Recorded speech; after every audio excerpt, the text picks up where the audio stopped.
பிரியமானவர்களே, இயேசுவின் நாமத்தில் உங்களை வாழ்த்துகிறேன். மீண்டும் சந்திப்பதிலே மகிழ்ச்சி அடைகிறேன். கடந்த பதிவிலே வேதத்தின் மகத்துவம் என்ன என்பதையும், வேதத்தை சரியாக ஆராய்ந்து நிதானித்தால் அறிந்தால் மட்டுமே நித்திய ஜீவனுக்குள் போக முடியும். எனவே வேதத்தை கிரமமாக இன்றைக்குள்ள போதகங்கள் எப்படி நம்மை நித்திய ஜீவனுக்கு செல்ல விடாமல் தடுக்கிறது என்பதையும், நாம் எப்படி வேதத்தின்படி நித்திய ஜீவனை அடைய முடியும் என்பதையும் தொடர்ச்சியாக தியானிக்க போகிறோம் என்று கூறியிருந்தேன். அந்த அடிப்படையில் நான் சப்ஸ்கிரிப்ஷன் பகுதியில் கொடுத்த பழைய ஏற்பாடு புதிய ஏற்பாடு மாற்றம் என்ற செய்தியை நீங்கள் கேட்காவிட்டால் ஒரு முறை கேட்டு விடுங்கள். அதன் தொடர்ச்சியாக நாம் இனிமேல் சிந்திக்க இருக்கிறோம். அதாவது வேதாகமத்தில் பழைய ஏற்பாடு புதிய ஏற்பாடு உண்டு. அதை அந்தந்த காலங்களோடு அந்தந்த நிலைகளோடு ஒப்பிட வேண்டும் என்று நான் கூறியிருந்தேன். அந்த அடிப்படையில் பழைய ஏற்பாடு என்பது தேவன் இஸ்ரவேல் ஜனங்களை தனக்காக தெரிந்து கொண்டு அவர்களை கானானுக்குள்ளே வழிநடத்தி அவர்களுக்கு ஒரு நியாயப்பிரமாண சட்டத்தை கொடுத்தார். அந்த நியாயப்பிரமாணத்தின்படி அவர்கள் கட்டாயம் கடைபிடித்து வாழ வேண்டும். இல்லாவிட்டால் தண்டனை உண்டு, மரணம் கூட உண்டு. அதுதான் நியாயப்பிரமாண சட்டம். அந்த சட்டத்தை இயேசு கிறிஸ்து நிறைவேற்றி முடித்து விட்டார். எனவே புதிய உடன்படிக்கை என்பது இன்றைக்கு நியாயப்பிரமாணத்தில் நாம் கை கொள்ள வேண்டாத அநேக காரியங்கள் இருக்கிறது. எதையெல்லாம் நியாயப்பிரமாணத்திலிருந்து நீக்கப்பட்டிருக்கிறது, இன்றைக்கு அதை நாம் எப்படி மாற்றி கை கொள்ள வேண்டும் என்பதில் ஒரு பகுதியை இந்த தியானத்திலே நாம் தியானிக்க போகிறோம். ஒன்று, பலி செலுத்துதல் நியாயப்பிரமாணத்தின் முக்கியமான ஒரு பகுதியாக இருந்தது. அன்றைய காலகட்டத்தில் ஆண்டவர் பலவித பலிகளை செலுத்தும்படி கூறியிருந்தார். அந்த பலிகளை செலுத்துவதற்கு ஆசாரியர்களை நியமித்திருந்தார். ஒன்று ரெண்டை சொல்ல வேண்டுமானால் பாவ நிவாரண பலி, குற்ற நிவாரண பலி, பான பலி, போஜன பலி, தகன பலி, சர்வாங்க தகன பலி, சமாதான பலி, இப்படி எந்தெந்த பலிக்கு எப்படி செய்ய வேண்டும், ஆடுகளை பலியிட வேண்டுமா, புறாக்குஞ்சுகளை பலியிட வேண்டுமா, மாவுகளை எப்படி பயன்படுத்த வேண்டும் என்றெல்லாம் யாத்திரையாகவும் லேவியராமத்தை வாசித்தால் கட்டளைகள் தெரியும். அப்போ இந்த பலிகள் மனிதருடைய பாவத்தை நீக்குவதற்கு போதுமானதாக இல்லை. எனவே இயேசு கிறிஸ்து மனிதனாக இந்த பூமிக்கு வந்து எபிரேயர் 7:20 படி வாசிக்கிறேன் பாருங்கள். அவர் பிரதான ஆசாரியர்களை போல முன்பு சொந்த பாவங்களுக்காகவும் பின்பு ஜனங்களுடைய பாவங்களுக்காகவும் நாடோறும் பலியிட வேண்டுவதில்லை. ஏனெனில் தம்மை தாமே பலியிட்டதினாலே இதை ஒரே தரம் செய்து முடித்தார். 9ஆம் அதிகாரம் 14ஆம் வசனத்திலையும் இதை நாம் வாசிக்கலாம். நித்திய ஆவியினாலே தம்மை தாமே பழுதற்ற பலியாக தேவனுக்கு ஒப்பு கொடுத்த கிறிஸ்துவனுடைய ரத்தம் ஜீவனுள்ள தேவனுக்கு ஊழியம் செய்வதற்கு உங்கள் மனசாட்சி செத்த கிரியைகளை சுத்திகரிப்பது எவ்வளவு நிச்சயம். அப்படியே 28ஆம் வசனம் எபேசியர் 5:2 பார்த்தீங்கன்னா, இயேசு கிறிஸ்து நமக்காக ஒரே பலியாக தன்னுடைய ரத்தத்தை சிந்தி முடித்து விட்டார். இனிமேல் நாம் அந்த நியாயப்பிரமாணத்தில் கூறப்பட்ட எந்த பலிகளையும் செலுத்த வேண்டிய அவசியமில்லை, அது நீக்கப்பட்டு விட்டது. அப்படியானால் இன்றைக்கு புதிய ஏற்பாட்டின்படி நாம் செலுத்த வேண்டிய ஒரு பலி இருக்கிறது, ஒரு சில பலிகள். அது என்ன பலி? அது ஆட்டுக்கடாக்களையோ புறாக்களையோ செலுத்துகிற பலி அல்ல. அதில் பிரதானமான ஒரு காரியத்தை உங்களுக்கு சுட்டிக்காட்ட விரும்புகிறேன். ரோமருக்கு எழுதின நிருபம் 12ஆம் அதிகாரம் 1ஆம் வசனத்தில் பவுல் இவ்விதமாக எழுதுகிறார். ஒரு ஆண்டவருடைய பிள்ளை, அதாவது இயேசுவின் இரத்தத்தினாலே மீட்கப்பட்டு ரட்சிக்கப்பட்டு அவருடைய பிள்ளையாய் இருக்கிற ஒருவன் என்ன பலியை செலுத்த வேண்டும்? ரோமர் 12:1. அப்படி இருக்க சகோதரரே, நீங்கள் உங்கள் சரீரங்களை பரிசுத்தமும் தேவனுக்கு பிரியமுமான ஜீவ பலியாக ஒப்பு கொடுக்க வேண்டும் என்று தேவனுடைய இரக்கங்களை முன்னிட்டு உங்களை வேண்டிக் கொள்கிறேன். இதுவே நீங்கள் செய்யத்தக்க புத்தியுள்ள ஆராதனை. ஒரு ரட்சிக்கப்பட்ட ஒருவனுடைய சரீரம் தேவனுக்கு ஜீவ பலியாக, அதாவது பரிசுத்தமான பிரியமான ஜீவ பலியாக ஒப்பு கொடுக்க வேண்டும். அப்போ சரீரத்தை பலி கொடுக்கணும்னா வெட்டி பலி கொடுக்கணுங்கிற அர்த்தம் அல்ல. இந்த சரீரத்தில் உள்ள அத்தனை அவயவங்களும் இயேசுவுக்கு சொந்தமானது. இனிமேல் அது நமக்கு உரிமை கிடையாது. நம் இஷ்டம் போல் சரீரத்தை ஆட்கொள்வதற்கு உரிமை இல்லை. அதை நீங்கள் ஆண்டவருக்கு பலியாக ஒப்பு கொடுக்க வேண்டும் என்று சொல்கிறார். அப்படின்னா எப்படி ஒப்பு கொடுக்கணுமா? 2ஆம் வசனத்தை சொல்றார் பாருங்கள். நீங்கள் இந்த பிரபஞ்சத்துக்கு ஒத்த வேஷம் தெரியாமல் தேவனுடைய நன்மையும் பிரியமும் பரிபூர்ணமான சித்தம் என்னதென்று பகுத்தறியத்தக்கதாக உங்கள் மனம் புதிதாகிறதுனாலே மறு ரூபமாகுங்கள். இந்த பிரபஞ்சத்துக்கு ஒத்தபடி நம்முடைய சரீரத்தை வைத்துக் கொள்ளக்கூடாது, அமைக்கக்கூடாது. இதுதான் நம்ம ஆண்டவருக்கு செய்கிற ஒரு பெரிய பலி.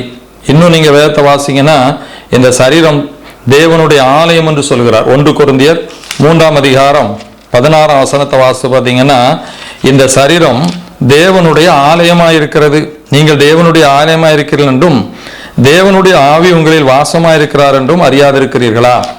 அதே போல 6ஆம் அதிகாரம் 19-20 வாசி பாருங்க. உங்கள் சரீரமானது நீங்கள் தேவனாலே பெற்று உங்களில் தங்கி இருக்கிற பரிசுத்த ஆவியினுடைய ஆலயமாயிருக்கிறது என்று நீங்கள் உங்களுடையவர்கள் அல்ல என்றும் அறியீர்களா? கிரயத்துக்கு கொல்லப்பட்டீர்களே, ஆகையால் தேவனுக்கு உடையவர்களாகிய உங்கள் சரீரத்தினாலும் உங்கள் ஆவியினாலும் தேவனை மகிமைப்படுத்துங்கள். ஒரு மனிதன் ரட்சிக்கப்பட்டால் அந்த ரட்சிப்பு நமக்கு இலவசமாய் கிடைத்தாலும் அதனுடைய விலை கிரயம் ரொம்ப ரொம்ப பெருது. இந்த உலகத்துல யாராலும் அதை கொடுக்க முடியாது. அதைத்தான் அவர் ரத்தத்தையே சிந்தி கிரயத்துக்கு கொல்லப்பட்டீர்களே, ஆண்டவர் கொடுத்த ரட்சிப்புக்கு அவர் ஒரு கிரயம் கொடுத்திருக்கிறார், நமக்கு தான் இலவசம். அப்ப இந்த சரீரம் நமக்குரியது கிடையாது, அது தேவனுக்குரியது. அப்ப இந்த சரீரத்தை தேவனுக்கு பலியாக, தேவனுக்கு ஒரு உகந்த பரிசுத்தமாக கொடுக்கணும். இப்போ பாருங்க, இன்னைக்கு நம்முடைய சரீரத்தை எப்படி வைத்திருக்கிறோம்? இன்றைய காலகட்டத்தில் பார்க்கும்போது அநேகருடைய சரீரங்கள், அதாவது உலக மக்கள் என்ன செய்கிறார்களோ அதை செய்கிறார்கள். இன்னைக்கு மேக்கப் போடுறது, லிப்ஸ்டிக் போடுறது, கண்மை போடுறது, இன்னைக்கு ஹேர் ஸ்டைல்னு முடியை விரித்து போடுகிறது, இப்படிப்பட்ட அநேக காரியங்களை ஆவிக்குரியவர்கள், நாங்கள் ஊழியக்காரர் என்று சொல்கிறவர்கள் செய்கிறார்கள். திட்டமும் தெளிவுமாக வேதத்தில் எழுதியிருக்கிறது, உங்களுடைய சரீரம் உங்களுக்குரியது கிடையாது, உலகத்துக்கு ஒத்த வேஷம் தரிக்க கூடாது. ஒருவேளை நீங்க கேட்கலாம், இதுல என்னையா தப்பு? ஏன்னா இன்னைக்கு அப்படிப்பட்ட ஒரு நிலை கிறிஸ்தவத்துக்குள்ள வந்து விட்டது. நான் ஏற்கனவே சொல்லிட்டேன், நித்திய ஜீவனை பெறுகிறவர்களுக்குத்தான் நான் சொல்லுகிற சத்தியம் புரியும். இன்னைக்கு நிறைய உலகத்துக்காரர்கள் நித்திய ஜீவனை பெற முடியாமல் போலி கிறிஸ்தவர்களும் போலி ஊழியர்களும் பெருகிட்டாங்க. அவங்க தான் இன்னைக்கு இந்த மாயை கொண்டு வந்துட்டாங்க. அப்ப என்ன, சரீரத்துல நம்ம லிப்ஸ்டிக் போட்டானே, மேக்கப் பண்ணானே, எப்படி ட்ரெஸ் பண்ணானே, மாடர்ன் ட்ரெஸ் போட்டானே, இதுல என்ன தப்பு இருக்குது அப்படின்னு தெளிவாக சொல்கிறது. இந்த சரீரம் தேவனுக்குரியது. அப்போ இந்த காரியங்கள் எல்லாம் எங்கிருந்து வந்தது? இவைகள் எல்லாம் சினிமாவில் இருந்து வந்தது. ஏன் சினிமாக்கார அதை செஞ்சான்? மக்களுக்கு கவர்ச்சியை காட்ட, பணம் சம்பாதிக்க. அப்போ உலகத்துக்கு, பிரபஞ்சத்துக்கு ஒத்த வேஷம் தரிக்காதன்னா அந்த வேஷத்தை ஒரு தேவனுடைய பிள்ளை தரிக்க முடியுமா? தரித்தால் நீங்கள் தேவனுக்கு உங்களுடைய சரீரங்களை பலியாக கொடுக்கவில்லை, பிசாசுக்கு கொடுத்திருக்கிறீர்கள் என்பதுதான் வேதம் கூறும் உண்மை. ஏனென்றால் அது உலகத்துக்குரியது. இந்த உலகத்துக்குரிய காரியத்தை ஒரு மனிதன் செய்தால் பிரபஞ்சத்துக்கு ஒத்த வேஷம் தரிச்சார். இன்னைக்கு நிறைய பிள்ளைகள், வாலிப பிள்ளைகள், ஊழியர்கள் எல்லாம் இந்த மாதிரி மேக்கப்புக்குள்ள இன்னும் பச்சை குத்துறது, சினிமாவில் என்ன இருக்கிறதோ அதே மாதிரி செய்து கொண்டு இங்கே ஊழியமும் செய்ய வந்துட்டாங்க. ஜான் ஜபராஜுக்கு ஒரு சப்போர்ட் பண்ண பேசுகிற அம்மாவெல்லாம் பார்த்தீங்கன்னா அப்படிதான் இன்னைக்கு நிறைய பேர் வந்துட்டாங்க. ஆனால் வேதத்தில் உலகத்துக்கு ஒத்த வேஷம் தரக்கூடாது. நமக்கு கண்ணியமான உடைகள், இன்னைக்கு மாடர்ன் ட்ரெஸ், இவைகளெல்லாம் அவசியம் இல்லாத ஒன்று. நம்முடைய உடைகள் கண்ணியமா இருக்கணும். நம்முடைய சரீரத்தில் நம்ம அலங்கரிப்புகள் வேதத்துக்கு உட்பட்டதாக இருக்க வேண்டும். தேவையற்ற வீணான அலங்காரங்களை செய்யும் போது உங்களுடைய சரீரங்களை, தேவனுடைய அவயவங்களை நாம் உலகத்துக்குரியதாய் மாற்றுகிறோம் என்று வேதம் எச்சரிக்கிறது. இன்னும் சில வசனங்கள் உங்களுக்கு சொல்றேன் பாருங்க. யாக்கோபு எழுதுகிறார் 4ஆம் அதிகாரம் 4ஆம் வசனத்திலே, விபச்சாரிகளே, உலக சிநேகம் தேவனுக்கு விரோதமான பகை என்று அறியீர்களா அப்படின்னு எழுதுறார். அந்த உலகத்துக்கு ஒத்தவேஷம் தரிக்கிறத பார்த்து அவர் விபச்சாரிகளே என்று கேட்கிறார். ஆகையால் உலகத்துக்கு சிநேகனாக இருக்க விரும்புகிறவன் தேவனுக்கு பகைஞனாக இருக்கிறான்.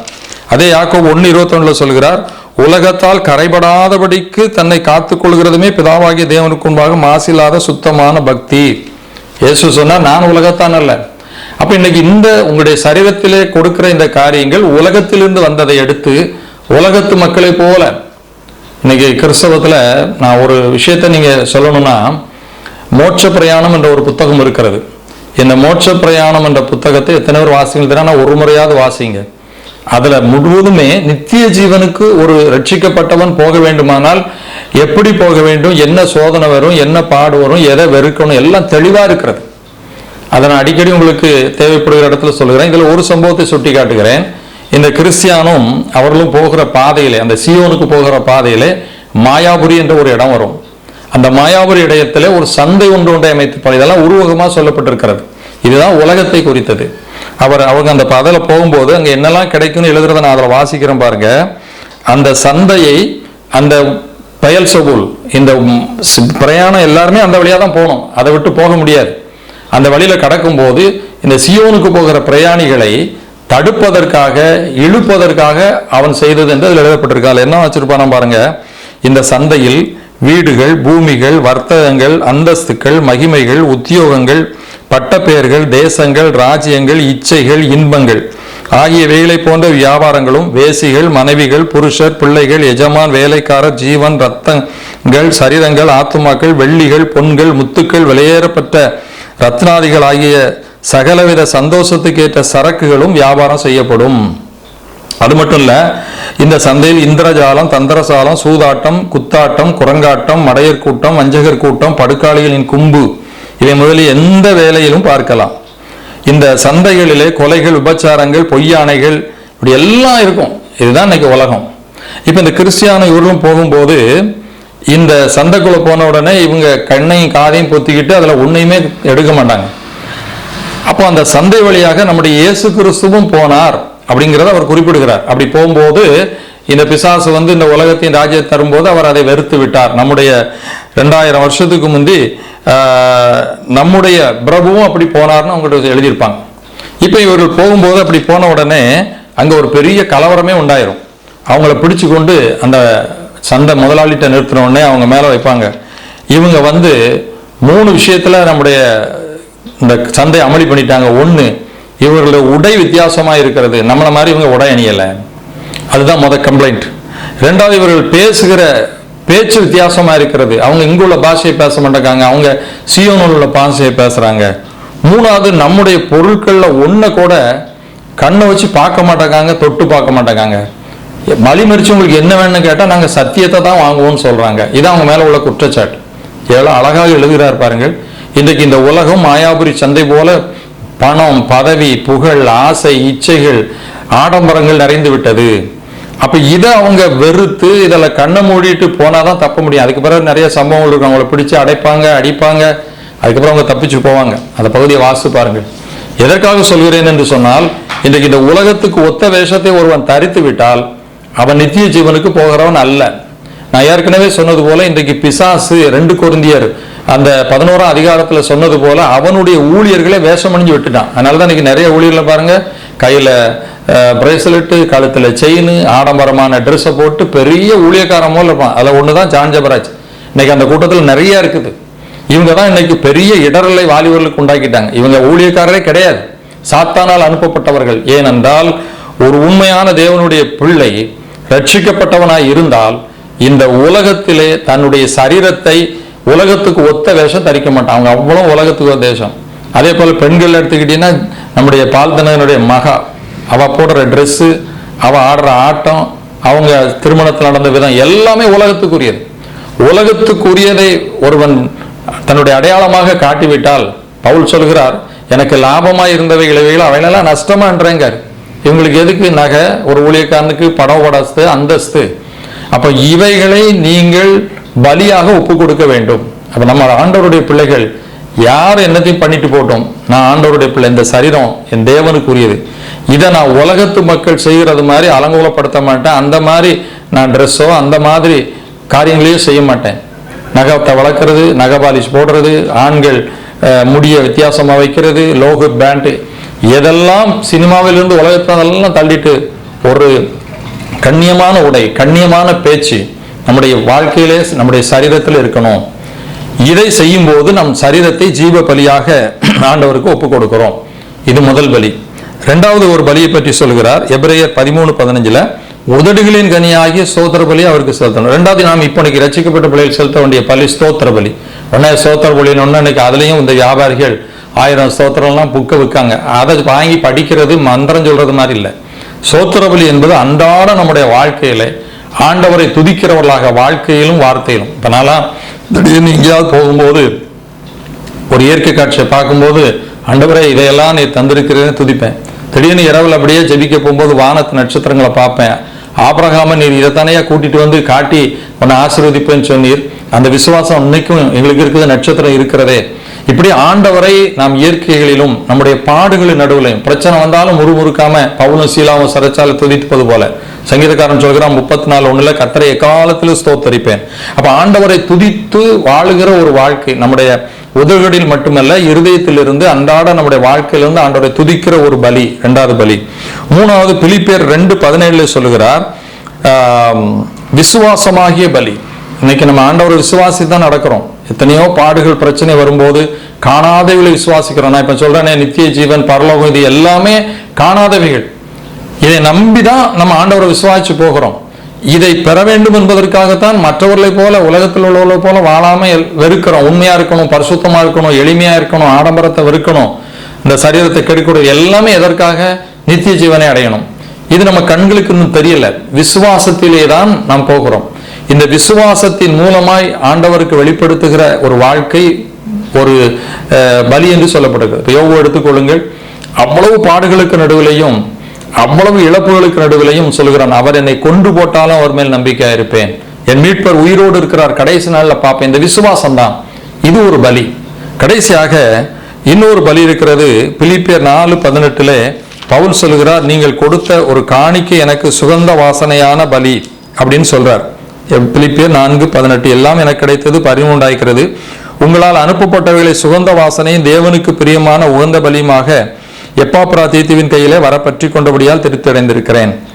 எபிரேயர் 13:16 சொல்லுகிறார், தான தர்மமாகிய பலி என்று அன்றியும் நன்மை செய்யவும் தான தர்மம் பண்ணவும் மறவாதிருங்கள், இப்படிப்பட்ட பலிகளின் மேல் தேவன் பிரியமாயிருக்கிறார். அதாவது உண்மையான எளிமையான ஊழியர்களுக்கு நாம் உதவி செய்வது, அது ஒரு பலிதான். இன்னைக்கு சொல்ற மாதிரி அந்த திட்டத்துக்கு தான் இதெல்லாம் கிடையாது. இதெல்லாம் நீங்க கொடுக்குற காணிக்கை வீண், அதை பின்னால் ஒரு நாள்ல பார்ப்போம். பவுலை போல தியாகம் பண்ணி எளிமையாக சொத்து சேர்க்காம அன்றாட தேவைகளுக்காக வாழ்கிற ஊழியர்கள் இருக்காங்க. அதே போல ஏழைகள், கஷ்டங்கள், அவர்களுக்கு செய்கிற தான தர்மங்களும் தேவனுக்குரிய பலியா தான் சொல்லுகிறார். ஏழைக்கு இறங்குறவன் கர்த்தருக்கு கடன் கொடுக்கிறான். அப்ப இன்னைக்கு புதிய ஏற்பாட்டில் ரட்சிக்கப்பட்ட பிள்ளைகள் அந்த பலி இல்லை.